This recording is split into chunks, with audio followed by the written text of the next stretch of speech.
Terima kasih Anda kembali di Gelar Perkara. Tidak dapat menolak perintah Teddy Minahasa dan adanya relasi kuasa menjadi pembelaan terakhir Dodi Prawira Negara.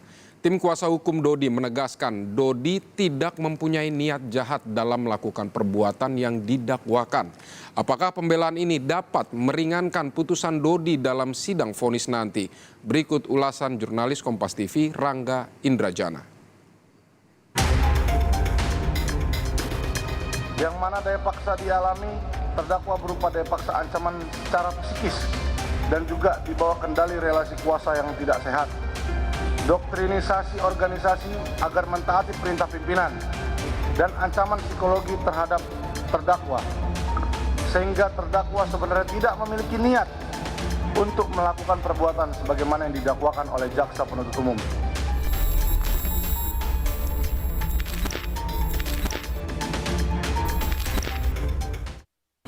Hukuman 20 tahun penjara menjadi tuntutan bagi AKBP Dodi Prawira Negara.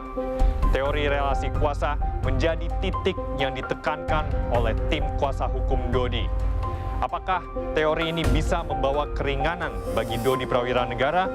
Kita pantau bagaimana jalannya persidangan hingga detik ini. Relasi kuasa terus menjadi titik penekanan di nota pembelaan dan duplik Dodi Prawira Negara. Ia terus menegaskan dirinya tidak bisa melawan perintah Irjen Teddy Minahasa sebagai atasannya. Kuasa hukum Dodi, Adriel Fiari Purba, menegaskan Dodi hanya mengikuti perintah Teddy Minahasa. Tim kuasa hukum menegaskan Dodi tidak mempunyai niat jahat dalam melakukan perbuatan yang didakwakan. Yang kesemuanya menyatakan terdakwa AKBP Dodi Prawira Negara melakukan perbuatan sebagaimana yang didakwakan oleh jaksa penuntut umum karena adanya keterpaksaan dan daya paksa sebagaimana pasal 48 KUHP dan perintah atasan yang berwenang sebagaimana pasal 51 ayat 1 KUHP. Yang mana daya paksa dialami, terdakwa berupa daya paksa ancaman secara psikis dan juga di bawah kendali relasi kuasa yang tidak sehat. Doktrinisasi organisasi agar mentaati perintah pimpinan dan ancaman psikologi terhadap terdakwa. Sehingga terdakwa sebenarnya tidak memiliki niat untuk melakukan perbuatan sebagaimana yang didakwakan oleh jaksa penuntut umum. Dalam dakwaan, Dodi disebut membantu Teddy Minahasa mengedarkan sabu sebanyak 5 kg hasil penyitaan Polres Bukit Tinggi. Perintah akhirnya diikuti oleh Dodi meskipun sempat menolak. Sabu yang diambil diberikan kepada Linda Pujastuti yang kemudian menyerahkan sabu kepada Kompol Kasranto untuk dijual kepada bandar narkoba. Teddy Minahasa mengaku ia memang memerintahkan Dodi untuk mengganti sabu dengan tawas melalui pesan chat yang terungkap dalam persidangan. Namun, ia mengaku perintah tersebut hanya untuk menguji Dodi. Saya apa itu? pertama maksudnya untuk menguji saudara Dodi karena ada kejanggalan perhitungan tadi. Itu latar belakangnya yang apakah dia bermain-main atau tidak. Seperti atau sebagaimana narasi yang saya sampaikan tadi. Karena fakta di lapangan saya juga sering mendapatkan, bahkan anggota saya sendiri, setiap ada penangkapan, dia sisihkan sebagian untuk dia hisap-hisap sendiri dan sebagainya. Demikian latar belakangnya yang. Sementara itu, ahli digital forensik dari Polda Metro Jaya, Rujit Kuswinoto, mengungkapkan adanya pesan yang memuat perintah dari Teddy Minahasa untuk menggantikan sabu dengan tawas. Ia juga menyebutkan ada bukti transaksi pembelian tawas secara online yang ditemukan di ponsel asisten Dodi, Syamsul Marid. Pada akun email tersebut ditemukan email dari dengan akun @. Email ini pada hari Kamis tanggal 9 Juni tahun 2022 jam 20.07 jam 8 malam.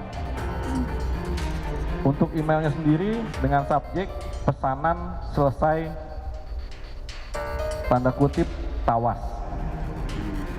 Dari riwayat akun Wan Arif ditemukan transaksi pesanan atau pembelian dalam kurung tawas dengan berat 1,3 kg sejumlah 10 buah pada tanggal 3 Juni 2022 jam 13.57 jam 1 siang dari akun toko dengan mencantumkan nama penerima Wan Arif AKBP Dodi Prawira Kapolres Kep 18 Mentawai. Saat dihadirkan dalam persidangan, ahli psikologi forensik Reza Indragiri menyebutkan ada tahapan yang perlu diuji terlebih dahulu untuk melihat apakah ada relasi kuasa antara atasan dan bawahan, yakni kemungkinan perintah multitafsir serta risiko perintah tidak dijalankan. Yaitu superior order defense. Kalau terjemahan harfiahnya adalah pembelaan diri berdasarkan perintah superior. Tetapi kalau saya elaborasi, ini adalah narasi, pembelaan diri, klaim atau apapun di mana seseorang mengatakan bahwa apa yang dia lakukan dalam konteks pidana, berarti perbuatan pidana yang dia lakukan adalah dilakukan berdasarkan perintah superiornya, berdasarkan perintah atasannya, berdasarkan perintah komandannya, berdasarkan perintah pimpinannya, superior order defense. Tentu saja majelis, setiap katakanlah terdakwa atau tersangka dalam situasi semacam ini boleh mengklaim sedemikian rupa. Namun psikologi forensik menawarkan formula untuk menguji apakah klaim tersebut bisa diterima atau tidak bisa diterima. Apakah klaim itu nyata adanya ataukah justru mengada-ngada. Nah, psikologi forensik menentukan ada 3 tahap pengujian majelis. Pada tahap pertama haruslah dipastikan terlebih dahulu bahwa yang disebut sebagai order atau instruksi atau perintah itu secara objektif tidak multitafsir ada. Harus ada. Tidak boleh subjektif, artinya orang yang menerima perintah ternyata keliru tafsir, itu subjektif artinya. Instruksi atau perintah atau order itu harus ada secara objektif dan tidak multitafsir. Hukuman penjara 20 tahun yang dituntut jaksa penuntut umum merupakan hukuman penjara terberat di antara para terdakwa kasus ini. Jaksa penuntut umum menyebutkan status Dodi sebagai anggota Polri serta Kapolres Bukit Tinggi memberatkan tuntutan yang diberikan.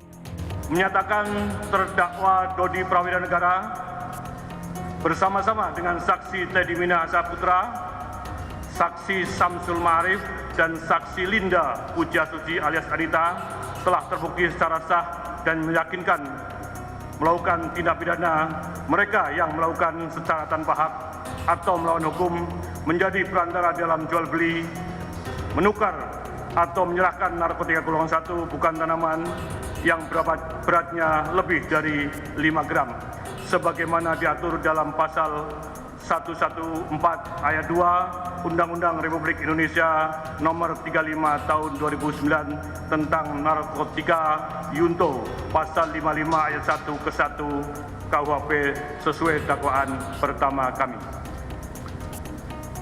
2. Menjatuhkan pidana terhadap terdakwa Dodi Prawira Negara